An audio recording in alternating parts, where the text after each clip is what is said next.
Tricia Barker's life was forever changed after a serious accident that nearly took her life.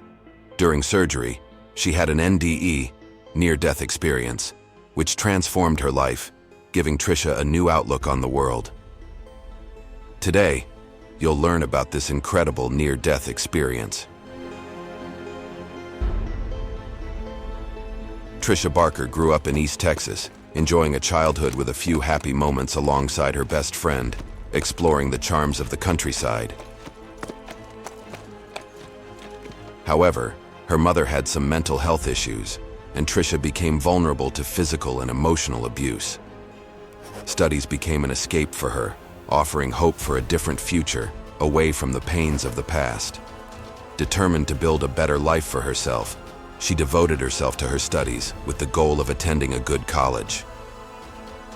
After finishing high school, Tricia enrolled at the University of Texas, where she initially found academic success. However, her college life was negatively affected by involvement in parties and alcohol, resulting in a gradual decline in her grades. Aware of the need for change, she knew she had to reassess her choices and priorities. Until then, Tricia hadn't given much thought to spiritual matters, such as the nature of the soul and life after death.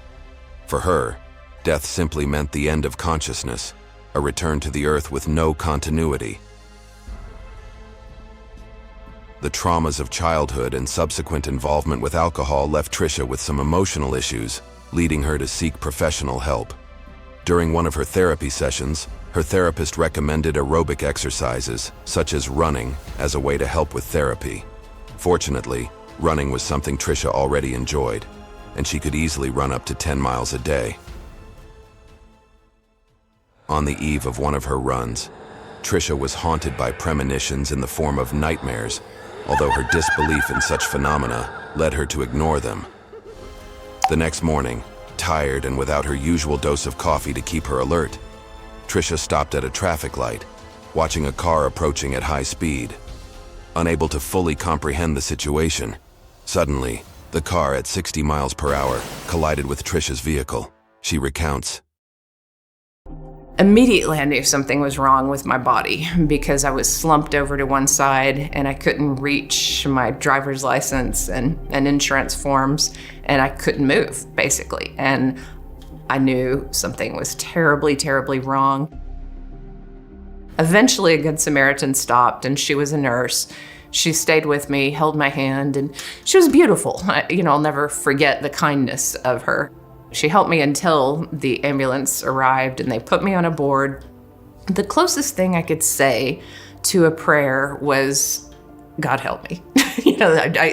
That moment, control is taken out of your hands in a moment like that. And we spend so much of our time trying to control life. And in that moment, I knew it was over. Everything depended on the surgeons, what happened next. It was out of my control for the most part. All I had was my voice as the one thing that might be able to help me along this way.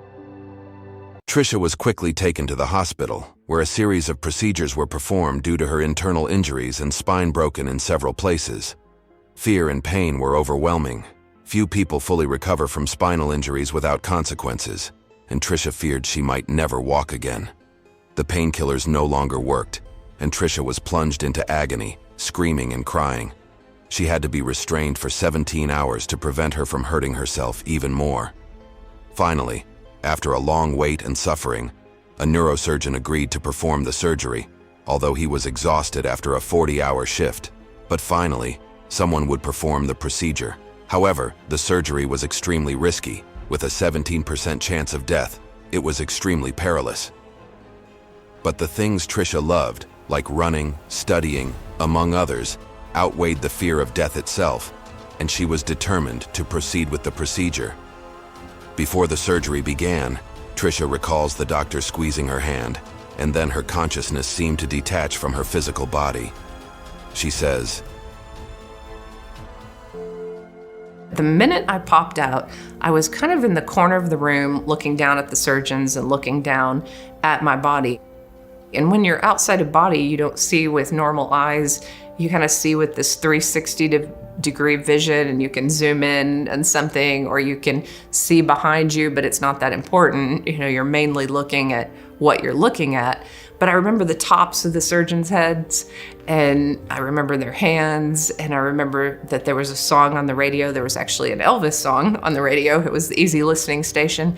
And so I was like, oh, I know this station. And so there was, a lot of awareness of the room itself and of the surgeons.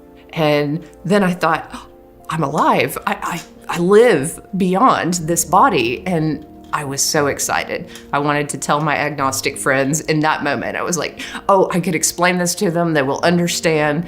Consciousness definitely goes on. It was a much longer time period that it took to actually communicate with them. But I thought that moment was profound enough. Just looking at my body, looking at the surgeons, I was happy. I mean, there is no word that describes that happiness. It was relief and absolute peace that we go on. I was convinced in that first moment because my consciousness felt at ease. Tricia also recounts that upon leaving her body, there was no more pain, only peace.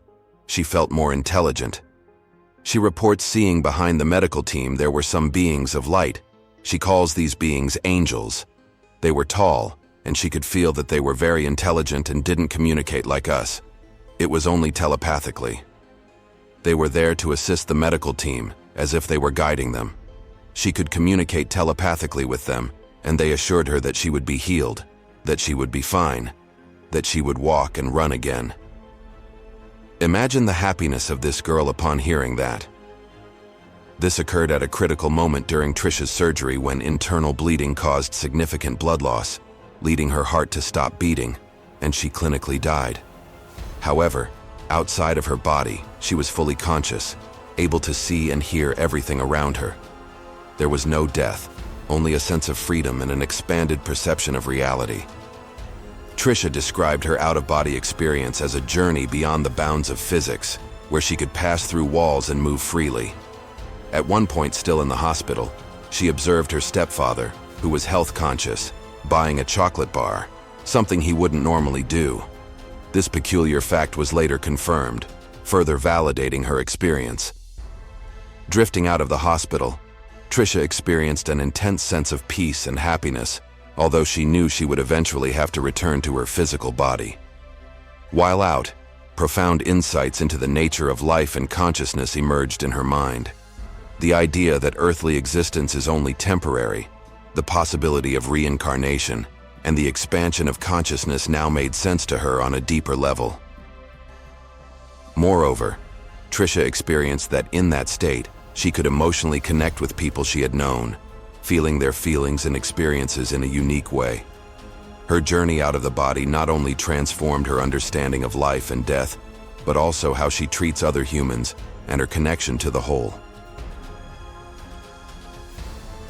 Tricia also says that she found herself in a lush place, filled with vibrant vegetation and grass with vivid, radiant colors. There, she had a poignant encounter with her grandfather, but he was more beautiful and younger, as if rejuvenated. Although her grandfather had passed away years ago due to leukemia, in this place, he wasn't dead. On the contrary, he was full of life and vitality. Tricia described the atmosphere as permeated by deep love, tranquility, and absence of fear, making it the most comforting place she had ever experienced. At another moment, Tricia noticed a wall of energy, which she intuited to be a boundary between her current state and something beyond, where if she crossed it, she might not return. The wall seemed to be a limit. The wall seemed to vibrate, inviting her to look down. Upon doing so, she saw a river where people walked on the waters. Some of these people were enveloped in a very bright light, connecting to a larger source, which she interpreted as being God. Despite the difficulties, the doctors managed to revive Tricia. Upon returning, she found herself confused, as if she were trying to adjust to a different reality. When nurses asked her name, she responded as if referring to someone else. Her name is Tricia.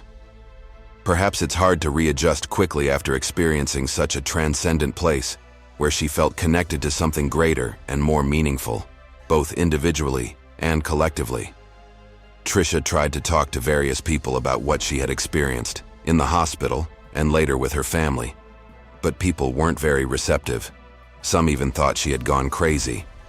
But Tricia knew how real that experience was, and she has changed a lot since then. Although most of us may not experience something as extraordinary as Tricia's, we've all faced the loss of a loved one whom we'd like to reunite with. Experiences like hers offer us a different perspective on life, showing that our current existence isn't the end of everything, but rather part of something greater, with the possibility of a dimension beyond, where our loved ones may be present. Thank you for sticking with me until here, and I'd like to encourage you to share your own story, whether to inspire others or simply to express yourself. Subscribe to our channel, and until next time.